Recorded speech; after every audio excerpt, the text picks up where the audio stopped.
جس کو یہ دروازہ مدینے کا مل جاتا ہے تو کوئی کہتا ہے تھی جس کے مقدر میں گدائی تیرے در کی، تھی جس کے مقدر میں گدائی تیرے در کی، قدرت نے اسے راہ دکھائی تیرے در کی۔ یہ راہ اسے ہی ملے گی جس کا مقدر ہی اونچا ہے، اور جس کا بیچارے کا مقدر ہی نیچا ہے مدینہ جا ہی نہیں سکتا، نہ پیر و مرشد کے آستانے پہ مدینہ جا سکتا، نہ حضور کے در مصطفیٰ پہ جا سکتا، اس کا مقدر تو اونچا ہے ہی کوئی نہیں۔ مقدر اونچا تو اس کا ہوگا جس کو گدائی تیرے در کی مل گئی۔ خلافت عثمانیہ کا دور تھا، مسجد نبوی اور مدینہ پاک کے خاک روبوں میں تنخواہ تقسیم ہو رہی تھی، اور حضرت سلطان عبد الحمید ترک محمود، ترکی کا بڑا شہنشاہ، بڑا عظیم بادشاہ ترکی کا، اب وہ مدینہ پاک آیا، خلافت عثمانیہ کا دور تھا، اور مدینہ کے پاک کے جو جھاڑو دینے والے لوگ تھے نا ان میں تنخواہ تقسیم ہو رہی تھی، تو تنخواہ دی جا رہی تھی، اور ترکیوں کا بادشاہ بھی اس قطار میں کھڑا ہو گیا جہاں جو مدینہ پاک میں جھاڑو دیتے ہیں، جو خاک روب ہیں، ان کو تنخواہ تقسیم ہو رہی ہے، ان کے قطار میں عبد الحمید ترک محمود یہ کھڑا ہو گیا۔ کسی نے عرض کی حضرت آپ تو بادشاہ ہیں، شہنشاہ ہیں ترکی کے اور سلطان ہیں، آپ کے خزانے سے تو ان خاک روبوں کو تنخواہ دی جا رہی ہے، آپ کیسی تنخواہ لینے کے لیے ان کی قطار میں کھڑے ہو گئے؟ آپ کے خزانے سے تنخواہ لی جا رہی ہے۔ ارے وہ شہنشاہ، وہ بادشاہ بھی ایسے تھے جن کی سوچ اس دروازے میں بڑی عظیم تھی، ٹھیک ہے نا۔ آج کل تو ہم شہنشاہ بنے بیٹھے ہیں، کسی قابل نہیں، وہ شہنشاہ جو حقیقت میں تھے ان کی سوچ ایسی تھی کہ انہوں نے جن کے خزانے سے تنخواہ ان خاک روبوں کو جو مدینہ پاک میں جھاڑو دینے والے ہیں ان کو ملتی تھی، ٹھیک ہے، تو وہ ان کی لائن میں کھڑے ہو گئے، حضرت آپ کے خزانے سے تو ان خاک روبوں کو تنخواہ دی جاتی ہے، آپ ہی ان کے قطار میں کھڑے ہو گئے۔ فرمانے لگے سلطان محمود ترک، کہا اس لیے کھڑا ہوا ہوں کہ قیامت کے دن میں شہنشاہ نہ بنوں، جب میرا فیصلہ سنایا جائے اللہ کی بارگاہ میں تو میں اس لیے کھڑا ہوا ہوں کہ میں قیامت کے دن میرا حشر بادشاہوں میں نہ ہو، مدینہ کے جھاڑو دینے والے خاک روبوں میں ہو،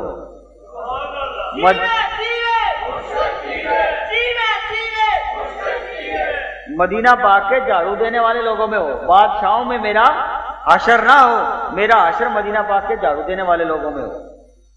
یہ حال تھا، یہ نسبت تھی، اتنا بڑا دروازہ تھا، تو تھی جس کے مقدر میں گدائی تیرے در کی، ان کو ملی گدائی، تو قدرت نے اسے راہ دکھائی تیرے در کی۔ حضرت سلطان محمود غزنوی، سحری کا وقت ہے، مدینہ پاک میں روضہ رسول کی طرف جا رہے ہیں، ایک کونے میں چند سگانے کوئے رسول بیٹھے ہیں، سمجھتے ہیں حضور کے در کے کتے، جو عام کتے جو پھرتے ہیں، وہ تو کتا بھی بڑا عظیم ہے، آقا کی گلی کے کتے بھی بڑے عظیم ہیں نا، وہ کتے بیٹھے تھے چند مدینے کے کتے۔ تو سلطان محمود غزنوی یہ سحری کے وقت جاتا ہوا، ٹھیک ہے، تو اپنے سپاہیوں کے ساتھ ٹھہر گیا اور کہنے لگا سپاہیوں کو ٹھہر جاؤ، آہستہ آہستہ قدم بڑھاتے ہوئے وہ جا کے کتوں میں بیٹھ گیا۔ اب سارے سپاہی پریشان کہ بادشاہ وقت مدینہ پاک کی گلیوں میں ہے، ہم اس کے ساتھ جا رہے ہیں، سپاہی ہیں اس کے، مگر یہ حضور کے در کے کتوں میں جا کے بیٹھ گیا، اب ہم کیا کریں؟ وہ کتوں میں جا کے بیٹھ گیا، ٹھیک ہے۔ سپاہیوں نے کہا آپ کتوں میں جا کے کیوں بیٹھ گئے؟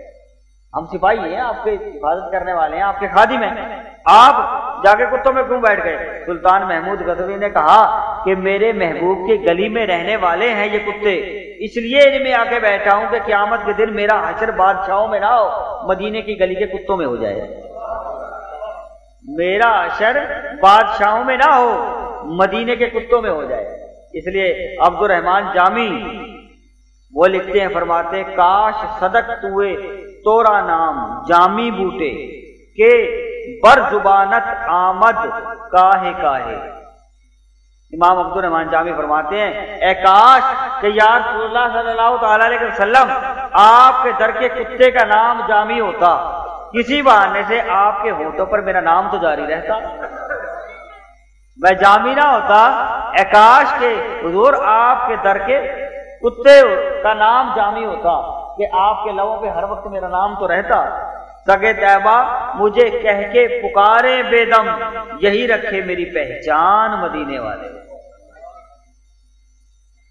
تو وہ خوش نصیب ہے جنہیں اس در کی حاضری نصیب ہو جائے، اس در کی، اور اس در کی حاضری میں پھر جو مانگتے ہیں پھر وہ مل جاتا ہے، اور اللہ پاک وہ کچھ عطا فرما دیتا ہے تو پھر وہ خالی کبھی جاتے ہی نہیں ہیں، کبھی خالی جاتے ہی نہیں، اور مانگتے بھی ہیں۔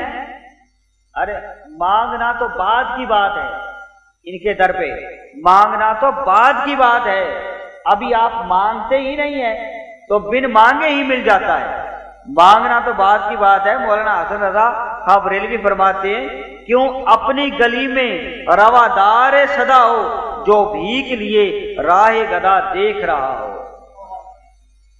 کیا مطلب ہوا؟ مولانا حسن رضا خان بریلوی فرماتے ہیں کہ کبھی سخی وہ ہے کہ ان کے دروازے پر جا کے دستک دیں تو سخی باہر آتا ہے، ٹھیک ہے، لیکن ان کی منشا یہ ہے، یہ ایسے سخی ہیں کہ گدا جاتا ہے ان کے گھر تو سخی خود آتا ہے گدا کی جھولی بھرنے، گدے کی حاجت نہیں، گدا تو جاتا ہے تو خود جھولی بھرنے کے لیے سخی ان کے گھر آ جاتا ہے، سخی خود آ جاتا ہے ان کے گھر۔ تو کیوں اپنی گلی میں روادار صدا ہو جو بھیک لیے راہ گدا دیکھ رہا ہو۔ تو مانگنا تو درکنار، جب جاتے ہیں تو ابھی بن مانگے ہی اتنی جھولی بھر دیتے ہیں کہ مانگنے کی ضرورت ہی پیش نہیں آتی۔ ٹائم کتنا ہو گیا؟ اعلیٰ حضرت کا کلام بھی سناتے ہیں آپ۔ حضرت حذیفہ رضی اللہ عنہ عنہ روایت کرتے ہیں ان کی رہائش مدینہ پاک سے باہر تھی، یہ کبھی اپنے قبیلے میں نماز پڑھتے اور کبھی مدینہ آ کر مسجد نبوی میں پڑھتے۔ خواہش یہ ہوتی تھی کہ جب بھی مسجد مدینہ پاک سے تھوڑے دور کے فاصلے پڑتے، کون؟ حضرت حذیفہ رضی اللہ تعالیٰ عنہ، ٹھیک ہے، دور سے۔ اب بن مانگے کی بات عرض کر رہا ہوں، جو مرشد کے مدینے میں جائے، آقا کے مدینے میں جائے، مانگنا تو دور کی بات ہے، بن مانگے اتنا دے دیتے، جانا دور جائے تو پھر کیا ہوتا ہے؟ تو حضرت حذیفہ فرماتے ہیں میرا جی جا رہا تھا کہ ایک دن کہ آج مغرب اور عشاء کی نماز حضور کی بارگاہ میں حضور کی زیارت کے لیے مدینہ چلا جاؤں، نماز کے لیے نہیں۔ ادائے دید سراپا نیاز تھی تیری، علامہ اقبال فرماتے ہیں ادائے دید سراپا نیاز تھی تیری، کسی کو دیکھتے رہنا نماز تھی میری۔ وہ تو نماز بھی اس لیے پڑھتے تھے کہ حضور کی زیارت ہوتی، اس لیے۔ تو حضرت حذیفہ فرماتے ہیں کہ میری تمنا تھی کہ آج مغرب اور عشاء مسجد نبوی میں آقا کے پیچھے پڑھوں، لیکن ڈر تھا کہ والدہ مجھے اجازت نہیں دے گی، گرمی کا موسم ہے اور والدہ مجھے جانے کی اجازت نہیں دیں گی، ڈر تھا والدہ سے۔ اب دیکھیں ہم بھی جاتے ہیں نا مدینہ پاک اور مرشد کی بارگاہ میں بھی جاتے ہیں، تو ہم کہتے ہیں فلاں فلاں فلاں یہ بھی لے کے آئیں گے، یہ بھی لے کر آئیں گے، وہ کیا کیا لے کر آئیں گے، ٹھیک ہے نا۔ کوئی اجازت نہ دے، کوئی بچے جائیں، کوئی طالب علم جاتے ہیں، والدین کہیں گے نہیں تم جاؤ گے، یہ اجازت لینا بڑا مشکل ہوتا ہے، بیوی بچوں سے اجازت لینا بڑا مسئلہ بن جاتا ہے۔ تو وہ لوگ، وہ مائیں ایسی تھی کہ ان کے بچے اگر یہ کہتے تھے کہ ہم بس آپ کے لیے دعا کروا دیں گے اللہ آپ کو بخش دے، تو وہ کہتے ہیں کہ بس میرے لیے یہی کافی ہے، سونا بھر کے لانا میرے لیے، بس میرے لیے حضور اپنی زبان مبارک سے یہ دعا کر دیں گے تو میرے لیے یہی کافی ہے۔ وہ ایسی مائیں تھی، ٹھیک ہے نا۔ تو حضرت حذیفہ رضی اللہ عنہ کا معاملہ بھی کچھ ایسا ہی تھا۔ ہمارے یہاں کچھ ماحول بڑا عجیب سے طرح ہوتا ہے، یہ بھی کر لیں، یہ بھی کر لیں، شاپنگ کر لیں، فلاں کر لیں، نہ آیا اور مدینے سے کچھ لے کر نہیں آیا، بندے کا ٹنٹا نکل جائے بیچارے کے، اتنے اخراجات نہ ہو ہے، وہ بیچارہ مدینے بڑی مشکل سے پہنچا ہوگا ہے۔ تو اگر وہ رشتے دار احباب سارے ناراض ہو جاتے ہیں، ٹھیک ہے، ارے یہ مدینہ سے ہمارے لیے سوٹ لے کر نہیں آیا، یہ ہمارے لیے سی ڈی لے کر نہیں آیا، ہمارے لیے ٹی وی لے کر نہیں آیا، ہمارے لیے فلاں لے کر نہیں آیا، عجیب، تو مدینے کس لیے کہتے، ٹھیک ہے نا۔ تو ہم صرف حضور کی بارگاہ میں حضور تو اعلیٰ حضرت فرماتے ہیں تو زندہ ہے واللہ، تو زندہ ہے واللہ، میری چشم عالم سے جب جانے والے، واللہ کا مطلب ہے قسم۔ حضور نے اعلیٰ حضرت فرماتے ہیں میں نے 2 دفعہ قسم کھا دی کہ خدا کی قسم حضور آپ زندہ ہیں۔ ہم تو قسم کھاتے ہوئے ڈرتے ہیں، ہم تو حضور کو زندہ کہتے ہوئے ڈرتے ہیں، معاذ اللہ سے چل جائے تلوار چل جائے، گولی چل جائے، ٹھیک ہے۔ تو اس لیے ہم اپنے آقا کو زندہ کہتے ہوئے ڈرے، لعنت ہماری زندگی پہ۔ اعلیٰ حضرت فرماتے تو زندہ ہے واللہ، تو زندہ ہے واللہ، میری چشم عالم سے چپ جانے والے، خدا کی قسم، خدا کی قسم حضور آپ زندہ ہیں۔ اعلیٰ حضرت فرماتے ہیں ٹھیک ہے نا، آپ کی بارگاہ میں جاتے ہیں تو ابھی مانگتے ہی نہیں ہیں، آپ عطا فرما دیتے ہیں، جائیں حضور کی بارگاہ میں تو یہ مانگے حضور پھر بلا دیں، حضور پھر بلا لیں. تو اس لیے پیر و مرشد کی بارگاہ میں جائیں تو پھر حاضری ہو جائے، پھر حاضری ہو جائے، پھر بیٹری چارج ہو جائے. تو اس لیے جائیں بار بار، ٹھیک ہے. تو مقصد یہ شاپنگ کا معاملہ ہو جائے تبرک تو ٹھیک ہے، لیکن یہ کیا بات کہ خود کنگال ہو جائیں اور رشتہ داروں کی خواہشوں کو پورے کر دیں. تو یہ نہیں ہوتا. تو بس دعا حضور کی بارگاہ میں. بھائی یہ بندہ جا رہا ہے، پچھلے دور میں یہ ہوتا تھا، آج کے دور نہیں ہے، تو ہم تو پیدا نہیں ہوئے تھے اس وقت، لیکن بڑے بتاتے ہیں کہ پچھلے دور میں یہ ہوتا تھا کہ کوئی مدینے سے آ جاتا تھا تو لوگ اس کی آنکھوں کو بھی چومتے تھے کہ حضور کا در حضور کو دیکھ کر آیا ہے، حضور سے مصافحہ کر کے آیا ہے، اس کی آنکھوں کو بھی چوم لو کہ یہ حضور کی زیارت کر کے آیا ہے. ٹھیک ہے نا. تو مقصد کہنا چاہیے اس لیے در مصطفیٰ کی زیارت کر کے آیا ہے تو گنبد خضرا کی اس کی آنکھوں کو بھی چوم لو.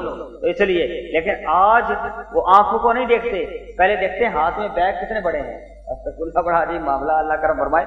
دوبارہ تو لیکن وہ مائیں عجیب ہوتی تھی، وہ مائیں ایسی تھی کہ وہ حضرت حذیفہ رضی اللہ عنہ فرماتے ہیں کہ میں نے اپنی والدہ سے سوچا کہ ڈر تھا کہ مجھے مسجد نبوی نماز پڑھنے کی حضور کی زیارت کے لیے اجازت نہیں دیں گی. تو لیکن اس ڈر کی وجہ سے میں نے والدہ کی بارگاہ میں عرض کی کہ اماں جان آج مجھے اجازت دے دیں کہ میں مغرب اور عشاء حضور کے پیچھے مسجد نبوی میں نماز پڑھوں، لیکن میرا وعدہ ہے میں آقا کی بارگاہ میں آپ کے لیے دعا کرواؤں گا کہ حضور میرے لیے دعا کر دیں کہ میں بھی بخشا جاؤں، اور میری والدہ کے لیے دعا کر دیں کہ وہ بھی بخشی جائے. والدہ نے کہا بیٹا ایک ہی صورت میں اجازت دے رہی ہوں کہ پکا وعدہ کر کے یاد رہے گا کہ حضور کی بارگاہ میں میرے لیے دعا ضرور کرواؤ گے. ٹھیک ہے. آج کل تو ہوتا ہے کہ وہ لے کر آؤ گے تو اجازت دوں گی. ٹھیک ہے نا. انہوں نے کہا کہ نہیں، یہی دعا کرواؤ گے تو حضور کی بارگاہ میں وعدہ بھولنا نہیں. انہوں نے کہا ٹھیک ہے. انہوں نے کہا جاؤ اجازت ہے. وہ والدہ ڈرتی تھی، چلی گئی. مدینہ پاک پہنچ گئے، مغرب کی نماز پڑھی. مغرب کی نماز کے بعد حضور اپنے حجرہ میں تشریف لے گئے اور کہنے کی وہ بات ٹائم ہی نہ ملا حضرت حذیفہ کو حضور کی بارگاہ میں عرض کرنے کا ٹائم ہی نہ ملا.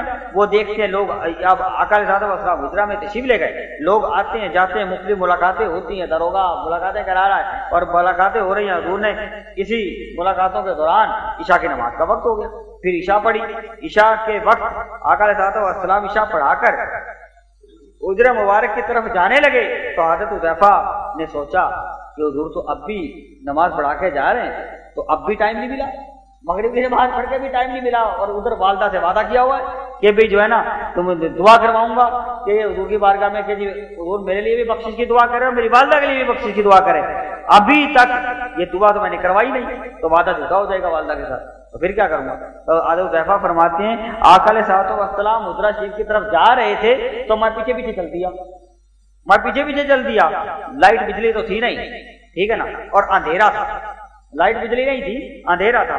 تو آقا علیہ الصلوۃ والسلام نے پیچھے مڑ کر دیکھا کوئی آ رہا ہے. جب پیچھے مڑ کر دیکھا تو حضور نے فرمایا حذیفہ ہو اندھیرا میں. حضور نے فرمایا حذیفہ ہو. عرض کی جی ہاں یا رسول اللہ. حضور نے فرمایا جاؤ تمہاری ماں کے لیے بھی بخشش کی دعا کر دی، تمہاری ماں کو بھی اللہ بخشے اور تمہیں بھی اللہ بخشے. اب لوگ آتے ہیں کہتے ہیں دعا کریں دعا کریں، یہ ہاتھ اٹھانا تو آداب دعا ہے. حضور نے اس وقت ہاتھ تو نہیں اٹھائے، جو منہ سے نکل گیا بس کافی ہے. ٹھیک ہے نا، جو منہ سے نکل گیا بس کافی ہے. اب ہاتھ دعا نام لیا جائے گا ہی تو دعا ہوگی. حضور نے فرما دیا جاؤ حذیفہ، اللہ تمہیں بھی بخشے تمہاری والدہ کو بھی بخشے. تو اور بتاؤ کیا مانگتے ہو. چلتے چلتے حضور نے فرمایا اور بتاؤ کیا مانگتے ہو. تو حذیفہ فرماتے ہیں، وہ کہتے ہیں کہ میں نے عرض کی یا رسول اللہ صلی اللہ علیہ وسلم جو مانگنے آیا تھا وہ تو ابھی زبان سے نکلا ہی نہیں، بن مانگے ہی دے دیا. جو مانگنے آیا تھا، جو دعا کروانے آیا تھا وہ تو ابھی میں نے کہا بھی نہیں اور آپ نے بن مانگے ہی دے دیا. اب کیا مانگوں میں؟ بس کیوں اپنی گلی میں روادار صدا ہو، جو بھیک لیے راہ گدا دیکھ رہا ہو. ٹھیک ہے. تو وہ ایک شاعر کہتا ہے پھر انہوں نے